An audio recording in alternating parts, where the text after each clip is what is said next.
Olá, seja muito bem-vindo. Está no ar o Salto para o Futuro, um programa da TV Escola, canal da Secretaria de Educação à Distância do Ministério da Educação. No programa de hoje, vamos debater os conceitos e pressupostos da educação integral. Vamos falar também sobre as propostas de políticas educacionais desenvolvidas em várias regiões do país e discutir o que aponta a legislação sobre o tema. São nossas convidadas a diretora de Educação Integral, Direitos Humanos e Cidadania da Secretaria de Educação Continuada, Alfabetização e Diversidade do MEC, Jaqueline Moll, a coordenadora do Programa de Educação do Unicef, Maria Salete Silva, e a coordenadora do Grupo de Pesquisa Núcleo de Estudos, Tempos, Espaços e Educação Integral da Unirio, Lígia Marta Coelho. Em meados do século XX, o educador Anísio Teixeira foi um dos pioneiros da proposta de escolas de tempo integral no Brasil. O conceito de educação integral amplia essa ideia e propõe uma articulação da escola com outros setores da sociedade. Inaugurado em 1950, o projeto de Anísio Teixeira ficou conhecido como Escola Parque da Bahia. Até hoje é referência, especialmente pelo compromisso de preparar o aluno para a vida numa sociedade marcada por constantes mudanças. Mais tarde, nos anos 80, Darcy Ribeiro criou o conceito dos Centros Integrados de Educação Pública, os CIEPs. Projetados por Oscar Niemeyer, os centros também tinham o objetivo de aumentar a jornada escolar e oferecer atividades relacionadas ao lazer, à promoção da saúde e à cultura para toda a comunidade. No entanto, a experiência dos CIEPs, aos poucos, se distanciou da proposta inicial. Definir a educação integral hoje não é algo fácil, porque, na verdade, a gente não tem um único conceito, né, que defina a educação integral. Nós podemos pensar na lógica de uma educação que protege, né? Que educa, que protege, que é compromisso de todos. Que tem as obrigações do governo, do poder público, mas que ela vai ser exercida na sua completude com a parceria de toda a sociedade. Ao falar de educação integral, a nova Lei de Diretrizes e Bases da Educação Nacional de 1996 sinaliza para o aumento progressivo da jornada escolar. Um objetivo que, para ser alcançado, requer mudanças importantes na escola. O que seria um programa de educação integral? É um programa que parte para além da escola, ou seja, para a vida, né? Que é dirigido para a vida. Então, que conteúdos, né? São os conteúdos da vida, é aquilo que importa para ser pessoa, né? Humana, ou seja, são conteúdos de direito, né? Direitos humanos, arte, esporte, lazer, cultura, tudo que é da vida.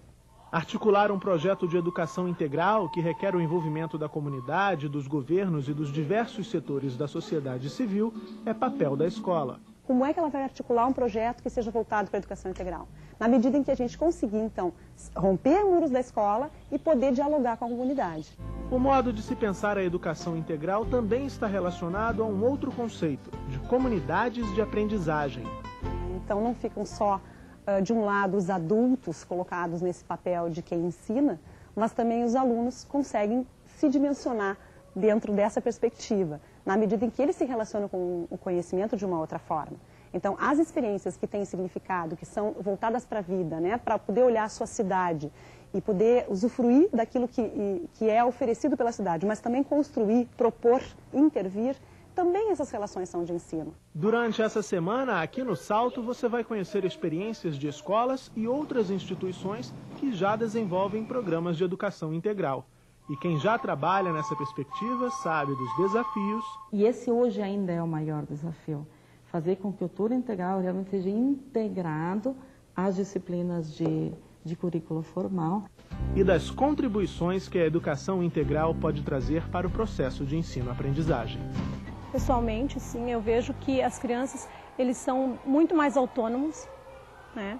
Eles progridem em questão de escrita, porque tem muito trabalho na coordenação motora deles, tem essa questão da disciplina, de outros conhecimentos que eles trazem para a sala de aula, que eles dividem com esses colegas deles, né? Eu acho que ganhamos todos. Ganha a vida lá, né? Porque se contamina também com algo que é, vamos dizer assim, sistematizado, pensado, que é pelo pessoal da escola, né? Que vem aqui, que trabalha, que trabalha o conhecimento com esses alunos, que tem uma visão, né, de educação, e ganha a escola quando consegue se contaminar com essa força do que acontece do lado de fora.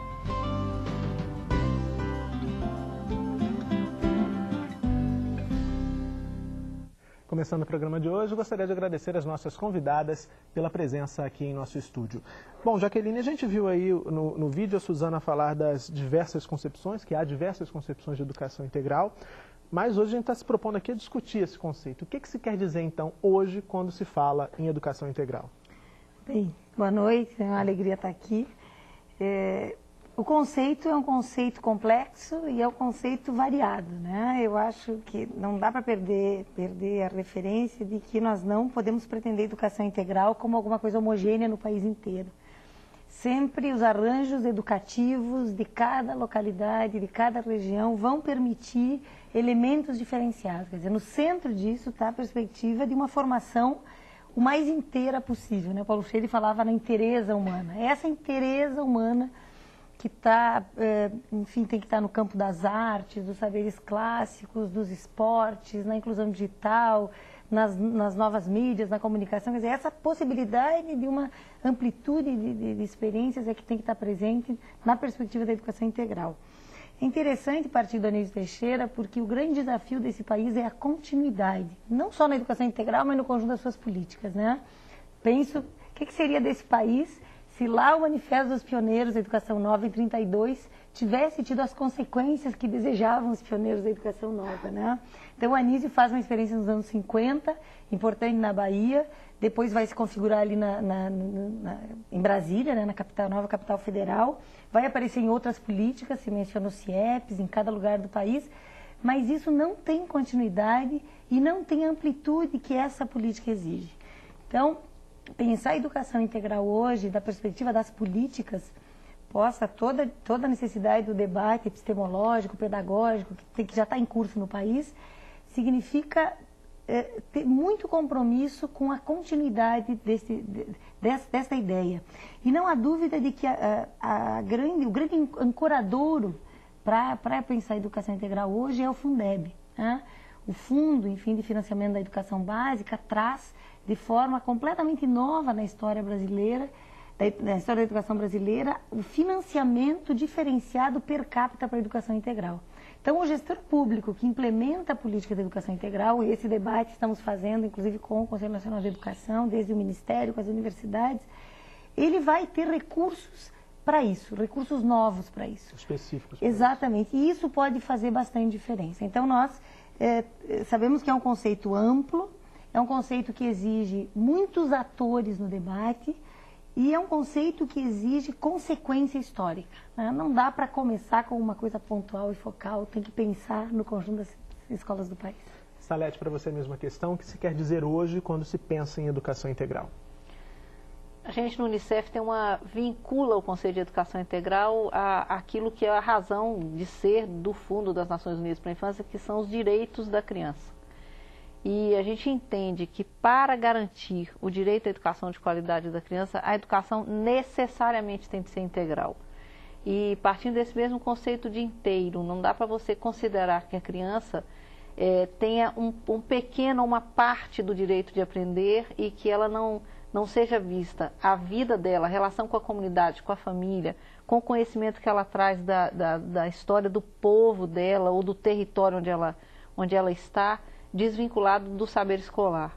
Então, quando a gente fala de educação integral, a gente está falando de educação que é inteira, que é íntegra, que tem um conceito de integralidade, de articulação, é ter essa noção a mais ampla possível de que a educação não se dá apenas naquele tempo, naquelas horas que a criança está sentada dentro de uma sala de aula. E isso para a gente é uma condição básica para a garantia do direito de aprender, que é o direito que a gente compreende que é o resultado de uma educação de qualidade. Lígia, para você a mesma questão, o que se quer dizer hoje quando se fala em educação integral aqui no Brasil? Boa noite a todos. Eu acho que tanto a Salete quanto a Jaqueline já falaram muito bem a respeito, né? No vídeo, a Suzana deixou claro que nós não temos um conceito de educação integral, há conceitos, eu diria, conceitos, concepções práticas de educação integral. A gente vê isso, por exemplo, viu isso, historicamente falando, em Anísio Teixeira, com a experiência das escolas da Escola Parque, das escolas classe. A gente viu isso no CIEPs, no estado do Rio de Janeiro, isso para nos reportarmos as duas experiências mais significativas de educação integral no país. E o que seria, assim, se a gente quisesse conceituar de uma maneira assim, mais unilateral, o que é difícil? É uma formação completa, como a Jaqueline já colocou, é a inteireza do ser humano, é verificá-lo em todas as suas dimensões. E, nesse sentido, essa educação integral, ela pode acontecer ao longo da vida. Pode não, ela deve e acontece ao longo da vida. Mas, para mim, é básico dizer que existe um espaço privilegiado para que ela aconteça. Esse espaço é a escola. No nosso caso, a escola pública. Então, eu acho que a gente não pode deixar, não pode perder de vista. A educação integral acontece ao longo da vida do ser humano, ela perpetua essa inteireza, todas essas dimensões do ser humano, aspectos cognitivos, afetivos, físicos, mas existe um espaço privilegiado dentro da sociedade, desde a modernidade, que é a escola.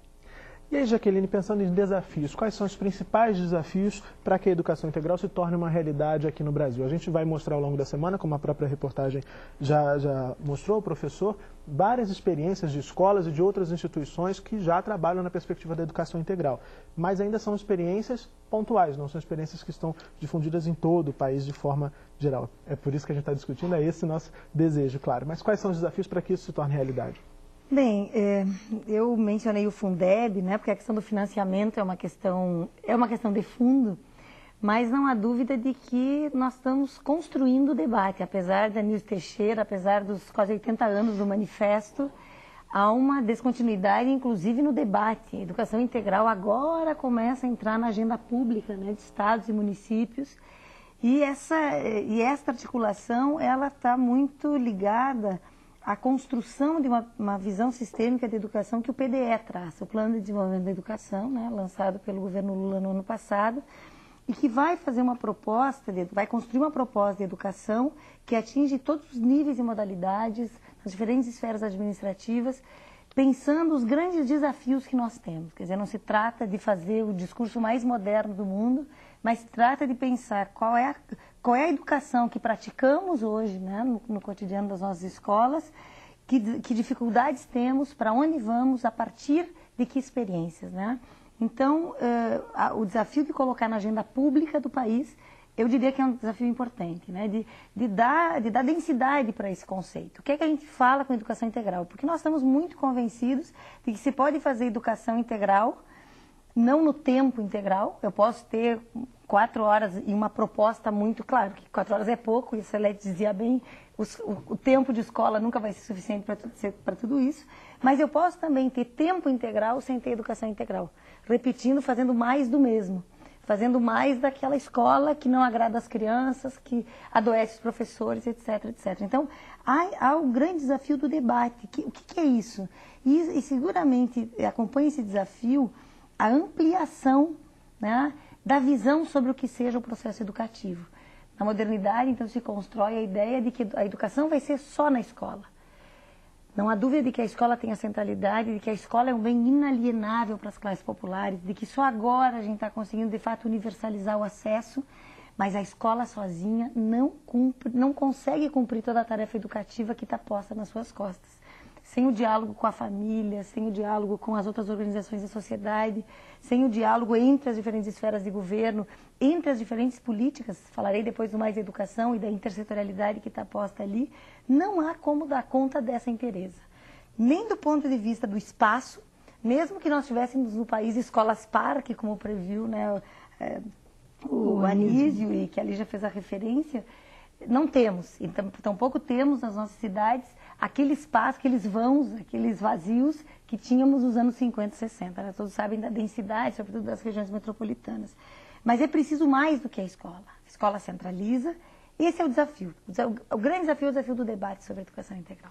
E aí, Salete, eu te pergunto, a gente quando vai para a rua, por exemplo, com um microfone e uma câmera, se for entrevistar as pessoas que estão passando, em televisão a gente chama isso de povo fala, muita gente vai dizer que o principal para o Brasil hoje é a educação. No entanto, a Jaqueline aponta que esse debate sobre educação integral, por exemplo, tem aí algumas décadas de atraso. A sociedade discute pouco a educação, na sua opinião? E por quê? Como é que você enxerga essa questão? Nós estamos vendo, eu acho que isso é patente para qualquer pessoa, que a educação hoje cada vez mais ocupa um espaço grande no debate sobre políticas públicas e, no nosso caso do Unicef, sobre os direitos que crianças e adolescentes têm. Muitas vezes se coloca sobre a educação a responsabilidade que ela não tem nem condição de assumir, né? Porque todo problema que hoje você tem no país, fala, não, esse problema da gente é a educação. Não é dizer que a educação por si seja capaz de resolver os problemas, mas nós todos temos a clareza de que sem uma educação de qualidade nós não teremos garantidos os direitos da população brasileira, dos cidadãos, particularmente de crianças e adolescentes. Então, o que a gente considera como desafio, e eu acho que isso que é o difícil de compreender, é sair daquele estágio em que nós queríamos que todos estivessem na escola, então sair do acesso à escola e discutir o papel da escola na educação da criança. E na educação integral eu acho que o grande lema, o grande provérbio que nos guia é um provérbio africano que todo mundo conhece, é preciso toda uma aldeia para educar uma criança. Esse conceito de que a educação não é responsabilidade só da família, ou só da escola, ou só de uma atividade que a criança faça depois da escola, mas que cada minuto de vida da criança é um tempo educativo. Então, o grande desafio é articular os espaços, os tempos e as possibilidades educativas que a vida da criança oferece para que esse direito dela de aprender o mundo, de aprender a estar no mundo, possa ser garantido. E aí, Lígia, esse papel de articulação cabe, nessa perspectiva que estamos discutindo, cabe à escola. Como é que você vê que a escola pode se preparar para vir exercer esse papel? Eu já estava pensando nisso aqui. A Nete estava falando, já estava escrevendo aqui, né? Exatamente, a escola, e já viram aqui que eu sou a defensora da centralidade da escola, ela tem um papel muito importante, porque cada vez mais na sociedade contemporânea, ela assume funções que ela não tinha há décadas, há anos atrás, né? Então, agora, como ela pode fazer isso? Eu calculo que uma questão muito importante é o seu projeto político-pedagógico. Então, ele tem que ser realmente o centro. Se a escola se convencer, e eu acho que ela já está convencida disso, né? De que a educação integral é o caminho para que a gente realmente tenha um desenvolvimento diferente e uma cidadania mais participante a partir das nossas crianças, eu acho que o papel do projeto político-pedagógico é imprescindível. E, evidentemente, aí você tem que envolver toda a comunidade escolar e a comunidade que está fora da escola, desde que dentro da escola, a partir dos seus gestores. Ok. O Fundo das Nações Unidas para a Infância, o Unicef, apoia projetos voltados para a educação integral e comunitária. Para discutir esses conceitos e registrar experiências bem-sucedidas, o Unicef produziu o vídeo O Direito de Aprender, Educação Integral e Comunitária. E agora, o Salto mostra um trecho para você. Era uma vez uma cidade, onde existia uma comunidade que possuía uma escola. Mas os muros dessa escola eram fechados a essa comunidade. De repente, caíram-se os muros e não se sabia mais onde terminava a escola, onde começava a comunidade. E a cidade passou a ser uma grande aventura do conhecimento. Essa estratégia da educação integral pode encontrar vários caminhos. O governo federal, no momento, tem trabalhado com o programa Mais Educação. Esse programa compreende que a escola deve ser o centro de gravidade das práticas pedagógicas, mas também de práticas culturais, esportivas, artísticas, práticas de sociabilidade, de tal maneira que a vivência que a escola oferece à criança transcende a vivência estritamente curricular, transcende a vivência do conhecimento e da informação, para tornar-se uma vivência de formação, uma vivência de valores. A educação integral é fruto de uma articulação entre tempos, espaços e conteúdos de aprendizagem.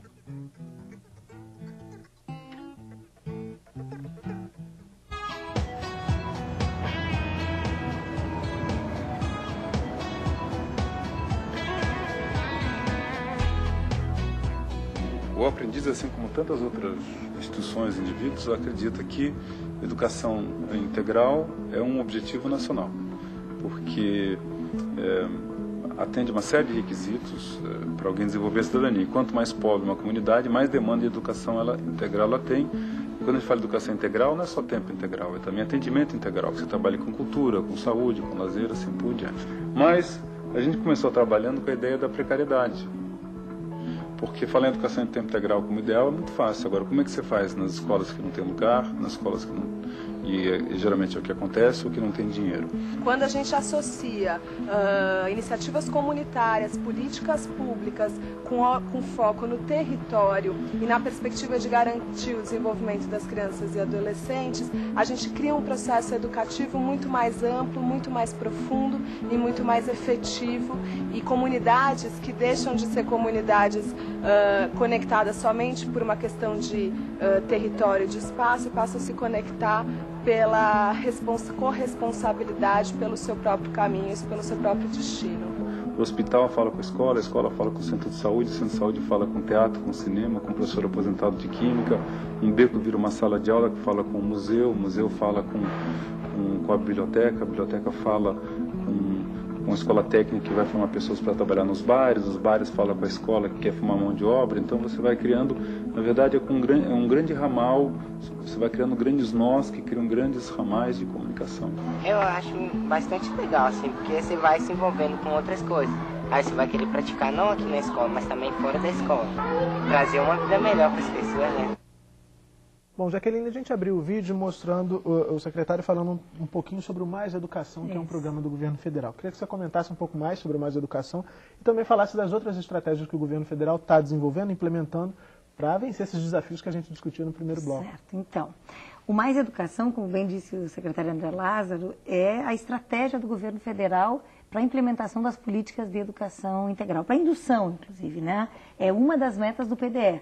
Eu gosto de contextualizar porque isso não vem solto, né? Pensar em educação integral nesse momento quer dizer muito, né? Um tempo em que está se fazendo uma forte mobilidade social, os dados do IPEA da semana passada mostraram isso, em que, enfim, a perspectiva de trabalho, renda, cidadania. Então, a educação integral não vem sozinha como uma panaceia, vem num contexto, né, de construção de direitos. Então, que estratégia é essa que é o Mais Educação? Nós vamos começar, nesse ano agora, a partir do mês de setembro, em 1.500 escolas brasileiras. Escolas das capitais e grandes cidades, cidades de regiões metropolitanas com mais de 200 mil habitantes, em escolas de baixo IDEB. O IDEB é um índice, é um indicador, né, do desenvolvimento da educação básica, que há crítica sobre ele, mas ele é uma boa fotografia do que a escola está conseguindo ensinar de fato para as crianças, o que as crianças estão conseguindo aprender. Então nós estamos começando em 1.500 escolas e nós oferecemos 7 grandes macrocampos de atividades. O acompanhamento pedagógico, porque não queremos falar de reforço escolar, se fosse bom não precisava reforçar. Né? Exatamente. O meio ambiente, com várias atividades, esporte e lazer, direitos humanos e cidadania, cultura e artes, inclusão digital e, por fim, saúde, alimentação e prevenção. Cada um desses macrocampos traz uma grande possibilidade de atividades, né? Uma variedade de atividades. Por exemplo, lá no esporte e lazer, recreação, voleibol, basquete, judô, xadrez tradicional, xadrez virtual, capoeira e várias outras coisas. Cultura e artes, leitura, banda fanfarra, coral, canto coral, hip hop, teatro, dança, escultura, desenho, rádio, jornal. E as escolas fizeram escolhas. Então nós vamos ter quase 200 mil crianças e adolescentes, começando já em setembro, atividades que ampliam a jornada escolar, mas que fazem toda uma relação com outros setores.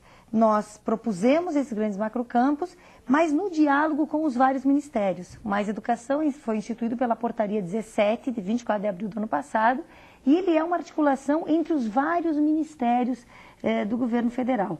Começa na relação com o desenvolvimento social e combate à fome, né? E aí vem esportes, cultura, meio ambiente, ciência e tecnologia, a própria presidência da República com escolas irmãs e pró-jovem, porque qual era a constatação? Fragmentação. As crianças tinham sim algumas atividades no outro turno, mas atividades do tal turno inverso ou do tal contraturno que diálogo nenhum, comentávamos aqui antes com a Salete, diálogo nenhum tinha com a sala de aula. Então, o risco é o menino vira um super jogador de vôlei ou de futebol e segue analfabeto.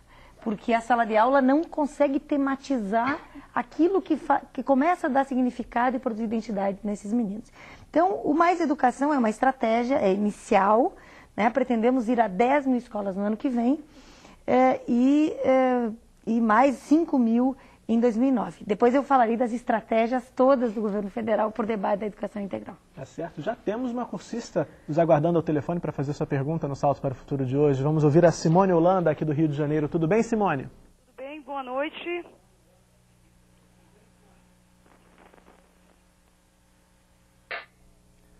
Simone, olha, a gente teve um problema com a sua ligação. Eu vou te dar uma dica. Da próxima vez que você ligar, você diminui um pouquinho o volume da sua TV.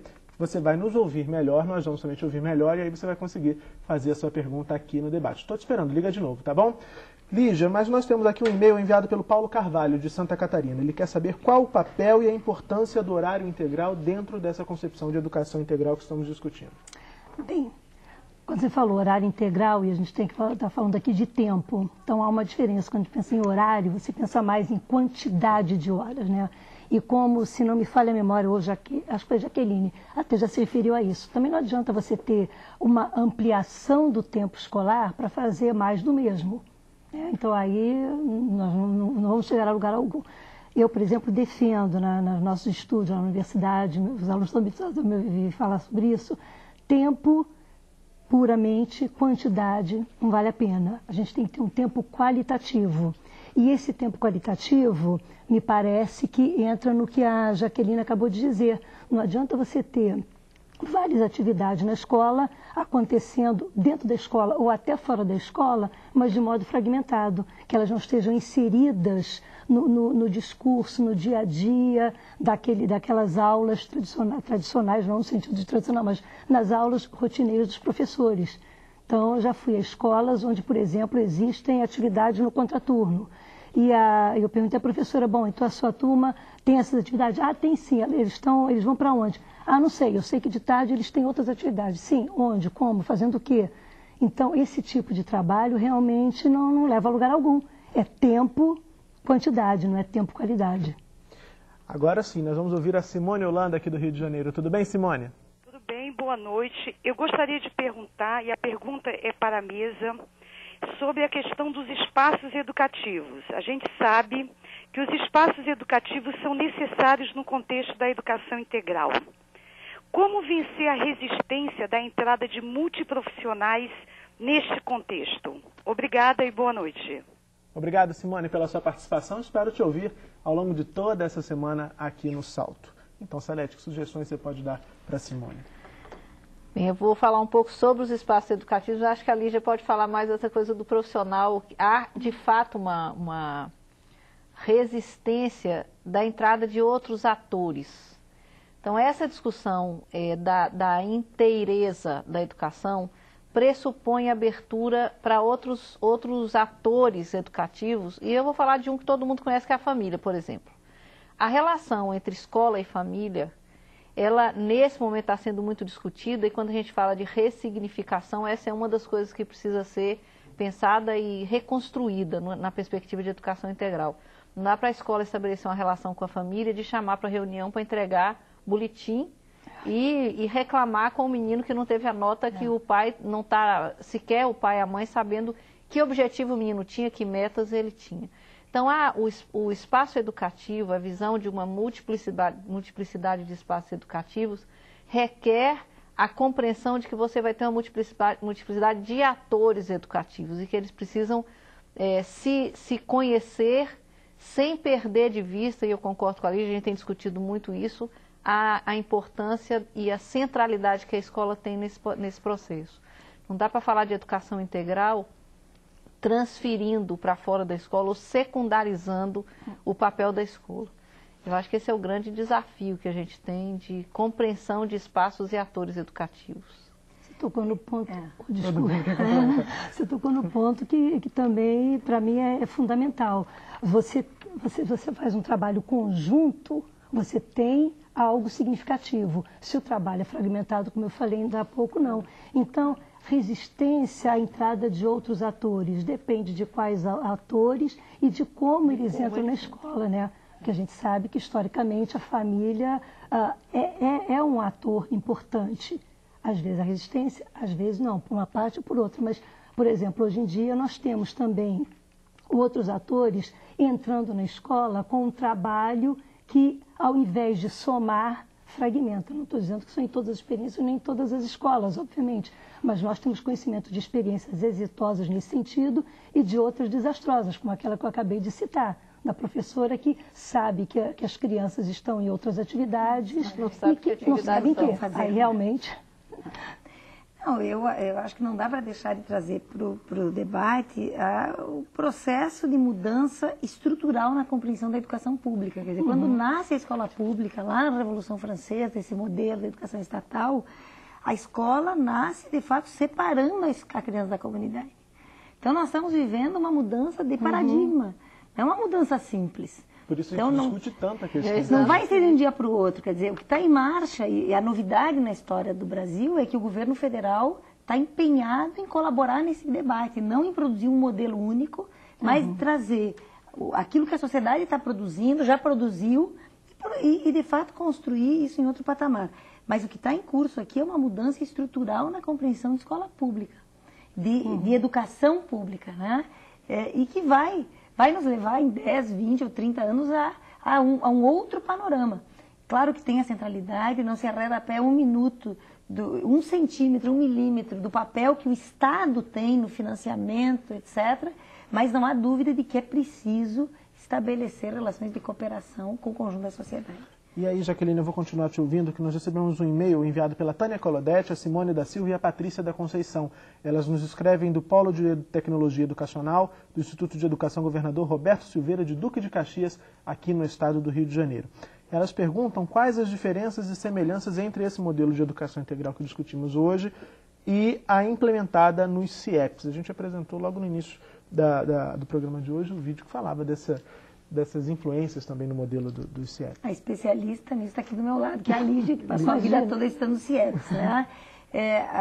A perspectiva do Mais Educação, que vai ter lá em Duque de Caxias também, né? É importante que as duas saibam que lá em Duque de Caxias nós vamos ter várias escolas no Mais Educação. Tânia, Simone e Patrícia. Nós bebemos na mesma fonte do CIEPs, né? Na perspectiva da Escola Parque do Anísio Teixeira, considerando que Escola Parque é toda a cidade. É todo o território urbano que se puder colocar em relação com intencionalidade educativa com estas crianças. Evidente que que não se trata de replicar nenhum modelo, né? Eu insisto muito, nós bebemos na fonte do Anísio Teixeira. As condições históricas dos anos 50 eram outras, as condições históricas dos anos 80, na implantação dos CIEPs aqui eram outras, né?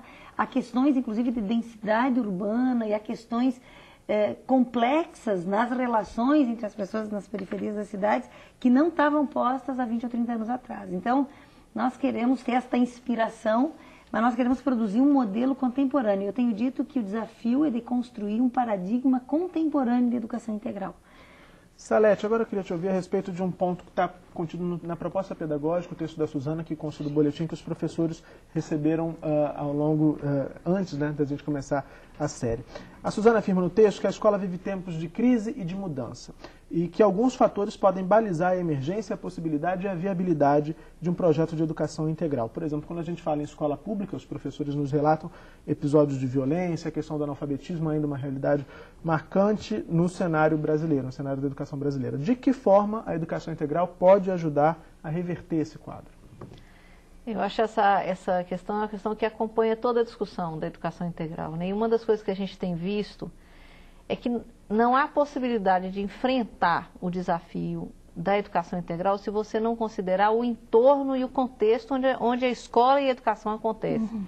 Então não dá para você por exemplo, não dá para desconsiderar a violência. Nós tivemos essa semana um lançamento de um relatório da Comissão de Direitos Humanos sobre a situação de violência no Complexo do Alemão aqui no Rio de Janeiro. Como é que isso afeta a escola? Como é que isso afeta o direito de aprender? Não dá para falar de educação integral no semiárido brasileiro sem discutir a convivência com o semiárido brasileiro. O Unicef tem um enorme programa de mobilização, que é o Selo Unicef Município Aprovado, tem 1.100 municípios, e um eixo fundamental dessa discussão é trazer para dentro da discussão da educação a convivência e o pertencimento a um contexto. Então, essa vinculação estreita que você faz com o contexto é que vai permitir que as propostas de educação integral não só enfrentem os desafios, mas absorvam como parte do seu fazer aquilo que acontece na vida das crianças, dos professores e da própria comunidade. Keline, no bloco anterior você disse que gostaria de falar das outras estratégias do governo federal para a implantação da educação integral no país. Por favor. Bom, então falamos um pouco do Mais Educação, que é uma meta do PDE, enfim, que é um programa que se pretende ampliar bastante nos próximos anos. Mas a grande questão posta é do que é feita uma política pública que possa dar certo e ter longevidade, que é o grande desafio da nossa geração. Quer dizer, as ideias podem ser muito bonitas, podem ser muito, agregar valor, enfim, mas elas podem não dar em nada se elas não tiverem consequência. Então, eu comecei falando do financiamento, o debate do Fundeb, então esse debate está sendo feito junto com o INEP, porque o INEP dá toda a base de dados para o repasse de recursos pelo FNDE. Esse debate está sendo feito também com o Conselho Nacional de Educação, provavelmente teremos uma resolução ou algum outro documento que balize um pouco esse financiamento, mas também é preciso que a gente parta de um consenso inicial para que o debate possa fluir. Então, nós, durante 7 meses, discutimos com o CONSED, o Conselho de Secretários de Educação, com o DIME, suas representações, o DIME, CNTE, né, a Confederação dos Trabalhadores, com as universidades, com a ANFOP, com ONGs, com vários setores do Ministério, o que poderia ser nossa referência inicial para o debate nacional. E estaremos apresentando esse texto, essa produção a muitas mãos, tá? Que é esse consenso inicial, um texto que desencadeia o debate e que faz aquilo que eu dizia que era desafio lá no início do programa, coloca na agenda pública o debate da educação integral. Mas a política pública também tem que ser feita de produção de conhecimento novo. Não há como fazer educação integral hoje imaginando que se vá copiar o que os CIEPs fizeram, o que os CIEMs fizeram em Porto Alegre, os CAICs, os CELs. Momentos e tempos para diferentes. Isso, eu fazia essa referência antes. Então, produção de conhecimento. Temos hoje 4 universidades fazendo uma pesquisa nacional, levantando tudo que está em andamento em termos de ampliação de jornada escolar, que é essa expressão que está lá no PNE, enfim, para qual aponta a LDB. Então, produção de conhecimento, temos pesquisa em curso, estamos em diálogo muito afinado com a CAPES da educação básica, estamos buscando induzir as universidades para que em todos os editais da CAPES, Prodocência, Observatório da Educação, PIBID, entrem com o tema também da educação integral. Estamos trabalhando também com várias estratégias de formação de professores e produção de materiais educativos. Quer dizer, pensar política pública tem que pensar em financiamento, tem que pensar em ideias de referência, tem que pensar em corpo jurídico, tem que pensar em formação de professores, em conhecimento novo, porque este é um campo novo. Não há nenhuma facilidade posta aqui. Dialogar, se é difícil o professor de matemática conversar com o de história, ou de língua portuguesa, enfim, cada um deles, cada área se colocar no diálogo, imaginem intersetorialmente, quer dizer, as várias áreas que compõem os governos e os governos com as sociedades. Por isso que eu dizia antes, nós estamos num momento que é um momento de mudança de paradigma.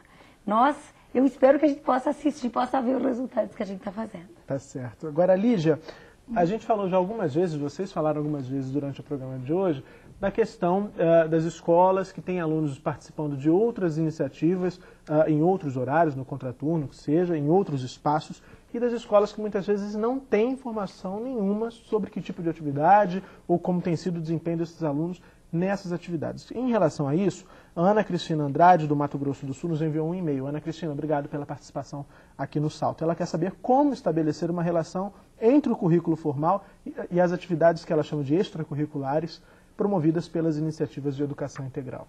Bom, aí depende também do projeto que existe dentro da escola, né?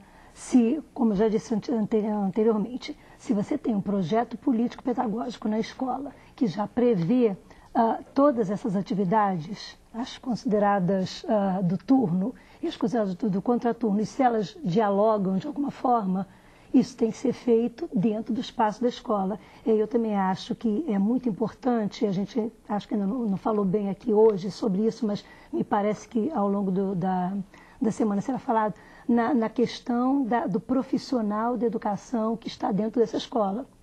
Se você é um profissional que trabalha de manhã numa escola, profissional horista, né? Eu, às vezes até com meu brinco eu digo camelô do ensino. De manhã você está na sua salinha de aula, naquela escola, depois pega, junta seus livrinhos, sua sala, sua bolsa, sai correndo para outra escola. E à noite ainda tem um terceiro turno. E se for professora, mulher, geralmente casada, tendo que cuidar de filhos, obviamente que vai ser muito mais difícil você conseguir tempo naquela escola para fazer esse tipo de trabalho integrado que é necessário. Então, acho que quando a gente fala também em educação integral numa jornada ampliada, é preciso pensar nessa jornada desse professor nessa escola. Porque se ele continuar trabalhando rapidinho ali 2, 3 horas e pulando para outra escola, isso não vai acontecer. Salete, mais um e-mail. Esse foi enviado pela Cláudia Santos, aqui do Rio de Janeiro. Obrigado, Cláudia, pela participação. Ela diz que o atendimento e a proteção da criança e do adolescente são pressupostos da educação integral. No entanto, proteção e atendimento muitas vezes podem dar um caráter assistencialista à escola. O que você pensa a esse respeito? Eu estou aqui sorrindo porque a gente estava falando sobre isso. Nós temos uma experiência grande de discutir essas questões da proteção. E eu estava dizendo que nós consideramos a proteção como um direito. Então, vamos entender que a proteção à criança é um direito que ela tem. E com isso a gente se afasta um pouco da visão meramente assistencialista ou de passar para a escola o papel de ser uma instituição de assistência. E não estou falando nem da política pública de assistência social, que é uma coisa inteira. Mas a questão que é mais importante é você entender que como a proteção é direito, e não é só a escola que protege, a escola protege, né? Há um programa chamado Escola que Protege. Não é só a escola que cabe a proteção, cabe à família, cabe à sociedade como um todo e aos programas. Volta ao desafio que a Lígia estava falando. Né? O desafio maior e a Jaqueline também falou, é fazer com que isso se transforme numa rede de proteção de direitos. E talvez um lado que tem que se trabalhar, a gente tem trabalhado muito isso, é exatamente com as organizações, muitas ONGs que têm esse trabalho no chamado contraturno, eu também não gosto desse termo, certo? Mas que ela, de certa forma, estabelece uma competição com a escola. A gente já viu muitas vezes assim, não, nós ensinamos. A escola não é boa, o menino não gosta da escola, prefere o tempo que passa aqui. Quando, na verdade, o que você precisa é criar uma articulação e que tenha a compreensão da centralidade educativa ou do processo educativo que tem na escola, para que a ONG ou qualquer outra instituição que esteja trabalhando na jornada complementar ou em ações que são complementares à escola, possam trabalhar olhando para o direito que a criança tem à educação e não competindo em ações que deveriam ser muito mais complementares do que competitivas. A gente tem trabalhado nessa linha, há um prêmio que o Unicef tem há algum tempo, que é o Prêmio Itaú Unicef, que já está na sua 7ª edição, e a gente estabeleceu como pontuação, por exemplo, para a ONG concorrer, quanto mais articulada ela tiver com a escola, mais o projeto tem chance. E isso é uma das formas que eu acho que toda a sociedade brasileira, quem trabalha incentivando e apoiando o trabalho de ONGs, fazer com que a ONG tenha dentro do seu projeto um componente forte de busca de articulação com a escola. E que a escola faça dessa articulação uma proposta de ampliação dos tempos educativos que a criança tem. Bom, aí a gente falou, Jaqueline, da questão da resistência, uma cursista, me parece, enviou um e-mail falando da resistência. Está aí um ponto que pode ajudar a entender por que muitas escolas resistem a essa entrada de outros atores de ONGs, profissionais ligados a outras ONGs nesse espaço escolar. O que a escola precisa, então, verificar, que critérios a escola pode adotar para poder verificar se é ou não viável, se é ou não interessante estabelecer uma parceria com determinada instituição? Bem, eu penso que tem que partir de que projeto educativo a escola está desenvolvendo. Quer dizer, que horizonte é esse que a escola estabelece para os alunos? Como é que em que perspectiva ela vê o desenvolvimento dos alunos? Então, esse diálogo é o primeiro patamar para o diálogo que está fazendo. Que não se trata de uma nova panaceia, né? Na verdade, nós temos que voltar a pensar o que significa esse processo educativo, o que significa milhões de crianças e jovens e adolescentes saírem cotidianamente das suas casas, irem para a escola, o que isso significa para a vida deles? E o que isso significa longitudinalmente, né? Eu gosto sempre de trazer a ideia daquele filme chinês, o Nenhum a Menos, Porque a ideia é essa, quer dizer, quando um aluno falta, tem que ser um escândalo na escola, quando um aluno começa a desaparecer. E todo mundo tem que ir atrás. Quando ninguém nem se dá conta que ele está faltando, é porque alguma coisa está errada nesse negócio. Então, a primeira questão que está posta é que projeto educativo é esse que a gente está desenvolvendo. Que significado tem para mim, professor, para o aluno, estarmos aqui, para o gestor, para o funcionário, estarmos todos os dias convivendo. E aí, dentro desse universo de significados e de possibilidades que a gente quer criar para essa nova geração, como é que relações nós vamos estabelecer? Que diálogos nós vamos buscar? Né? Mas esse é o patamar. Não se trata de trazer a sociedade civil para tapar o furo daquilo que o Estado não faz, daquilo que o poder municipal, estadual, federal não cumpre. Não se trata disso. Eu acho que há uma luta, e eu sou muito enfática nisso, né? A questão da educação como direito, o dever que o Estado tem, né? Com essas novas gerações. Mas, posto isso, posta essa responsabilidade, como é que esse diálogo com os vários atores sociais podem colaborar para se fortalecer, para se dar mais qualidade para um projeto que tem que ser claro, para pais, professores, alunos. E é muito importante pensar nos alunos, né? O protagonismo dos jovens e das crianças é fundamental. Quer dizer, passou o tempo de imaginar que tem tábula rasa, que alguém chega na escola sem saber nada, sem horizonte. As pessoas têm horizonte, vêm de uma história, trazem uma história. Essa história tem que vir para o cenário escolar. E a partir daí essas relações têm que ser construídas. Não tem mágica e não tem uma metodologia fascinante, incrível. Nem receita. Mas esse diálogo e essa tomada de consciência acerca de que projeto é esse que a gente está desenvolvendo aqui. Bom, só um instantinho, Lígia. É que infelizmente o programa foi ótimo, mas nós já estamos nos encaminhando aqui para o encerramento do Salto de hoje. É hora de começar, como você sabe, a ouvir as considerações finais das nossas convidadas. Vou começar por você, Lígia. Quais são os seus destaques do que discutimos ao longo do programa de hoje? Já ia dar um pitaco aqui no que ela falou. Então, por exemplo, em cima desse protagonismo que a Jaqueline acabou de citar, para que realmente o adolescente, a criança, o jovem, sinta a importância da educação na escola, talvez fosse interessante pensar no que a Salete também falou há pouco, nessa diferença turno e contraturno. Por que você tem que ter determinadas atividades num turno e outras atividades no contraturno? Então, geralmente você tem de manhã português, matemática, ciências e à tarde capoeira, artes. Isso leva ao quê? Ao aluno dizer, de manhã eu estou na escola e à tarde eu também estou na escola, mas eu estou brincando. Tá? Então, isso é complicado, porque ele não sente todas essas atividades entrelaçadas, articuladas e vistas como fruto de uma formação mais completa em que ele vai se ver como um agente, como um cidadão. Tá? Então, eu acho que isso é importante. Já que você me pediu as palavras finais, a gente está aqui discutindo educação integral numa jornada que pode ser ampliada, a gente não pode esquecer que essa é a escola de todo mundo. E é também a escola que as escolas particulares no Brasil já têm. Está faltando o quê? Que essa escola entre na escola pública. E para isso é preciso que ela se ressignifique. Turno e contraturno, será que essa é uma solução? Provavelmente não. Como fazer diferente? Está na hora da gente criar espaço para esses projetos educativos acontecerem, como a Jaqueline falou. Ok, Lígia, obrigado pela participação. Salete, por favor, suas considerações finais. Eu queria começar com o Nenhum a Menos, que no caso do Unicef, a gente, a discussão que vai ter aqui essa semana, ela contribui para uma coisa que a gente entende, que não há como garantir o direito de aprender de nenhuma criança brasileira se não for uma perspectiva de educação que a gente frisa sempre, é integral, ela é contextualizada e ela é de atenção individual. Então, nós temos que considerar que as crianças trazem isso para a escola.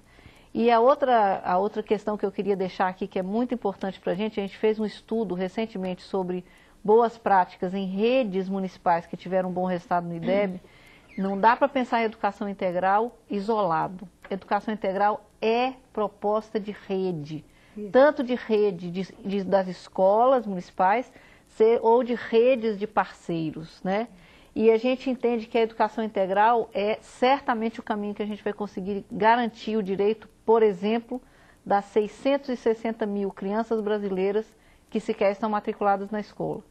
Crianças pobres e majoritariamente negras. Então, a leitura da desigualdade no Brasil faz parte do campo onde a gente vai construir as propostas de educação integral. Ok, Salete, obrigado pela participação. Jaqueline, por favor, suas considerações finais. Eu penso que o debate da educação integral no Brasil nesse momento, como eu disse antes, tem a ver com esse contexto todo de modificações que o país está vivendo, mas ele trabalha na perspectiva, a Salete colocou de forma brilhante, de redes, né? E na perspectiva da convergência de ações, de programas, de atores sociais. Há um conjunto de coisas que já estão sendo feitas nas escolas, né? As pessoas têm que, bom, mas a gente não entende, começar a ver aquilo que as escolas já estão realizando. Eu mencionaria aqui o Escola que Protege, os Convidas na educação ambiental, a própria escola aberta, que tem construído pontes importantes com a comunidade, e tantos outros programas e projetos que são das próprias escolas, das redes estaduais e municipais, porque esse caldo cultural é o ponto de partida para essa construção de redes. E eu, enfim, reafirmo a ideia de que não se trata de uma nova panaceia. Todos os males da educação brasileira serão resolvidos pela educação integral. Não. Eu acho que tem um processo de amadurecimento e o grande elemento que nos move, e aqui eu me permito trazer a Hannah Arendt, né? Aquela ideia de que a existência de crianças impõe para as sociedades humanas muitas responsabilidades. Então é isso. O grande elemento de fundo desse debate que vai transcorrer durante toda a semana é esse. Quer dizer, que projeto é esse? Para onde é que a gente está andando com essas crianças e jovens? Tem a ver com isso a própria democracia, a qualidade da vida democrática, né? Da justiça social, enfim, conjunto das questões pelas quais nós lutamos a vida toda. Ok, Jaqueline, obrigado. Termina aqui o Salto para o Futuro de hoje, o primeiro da série Educação Integral. Participaram do programa a diretora de Educação Integral, Direitos Humanos e Cidadania da Secretaria de Educação Continuada, Alfabetização e Diversidade do Ministério da Educação, Jaqueline Moll. A coordenadora do Programa de Educação do Unicef, Maria Salete Silva. E a coordenadora do Grupo de Pesquisa Núcleo de Estudos, Tempos, Espaços e Educação Integral da Unirio, Lígia Marta Coelho. Obrigado pela presença de vocês e a todos que participaram e nos ajudaram a fazer o Salto para o Futuro de hoje. Quer saber mais sobre o tema do programa de hoje? Então vá ao nosso site. Lá você pode expressar suas opiniões e trocar experiências, além de ter acesso aos textos das séries, a entrevistas com educadores e aos temas das próximas edições do Salto. Anote o endereço www.tvbrasil.org.br/salto. No programa de amanhã vamos falar sobre a intersetorialidade no contexto da educação integral. A gente se vê amanhã. Tchau!